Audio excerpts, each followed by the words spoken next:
ایک new recording بیٹی اور بہو میں فرق ملاحظہ فرمائیں۔ بیٹی اگر سسرال میں خوش ہے تو خوشی ہوتی ہے کہ چلو بھائی میری بیٹی سسرال میں خوش ہے، اور بہو اگر سسرال میں خوش ہے تو خراب لگتا ہے۔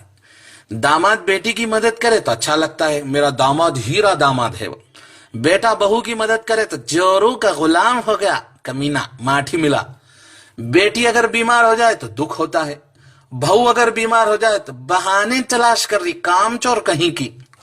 بیٹی اگر کمزور ہو جائے تو سسرال والوں کی وجہ سے، ارے سسرال والے بہت ظلم کر رہے، میری بیٹی کمزور ہو گئی۔ بہو اگر کمزور ہو جائے تو کہتے ہیں کہ کھاتی تو بہت ہے پر لگتا نہیں کہ جاتا کہاں ہے۔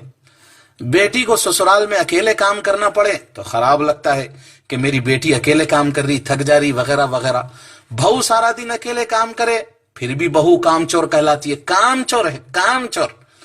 بیٹی کی ساس اور ننند کام نہ کرے تو غصہ آتا ہے، خالی میری بیٹی کام کرنا کیا۔ اور جب اپنے گھر میں وہ بہو کی مدد نہ کرے تو وہ صحیح لگتا ہے۔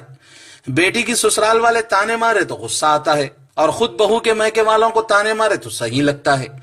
بیٹی کو رانی بنا کر رکھنے والی سسرال چاہیے، اور خود کو بہو کام والی چاہیے۔ رشتوں کی خوبصورتی ایک دوسرے کو برداشت کرنے میں ہے، بے انسان تلاش کرو گے تو اکیلے رہ جاؤ گے۔ لوگ یہ کیوں بھول جاتے ہیں کہ بہو بھی کسی کی بیٹی ہے، وہ بھی تو اپنے والدین، بھائی بہن، اپنا گھر بار سب کچھ چھوڑ کر آپ کے ساتھ ایک نئی زندگی کی شروعات کرتی ہے۔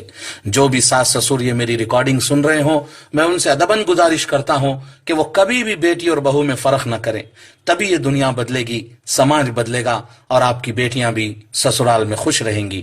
والسلام ورحمۃ اللہ۔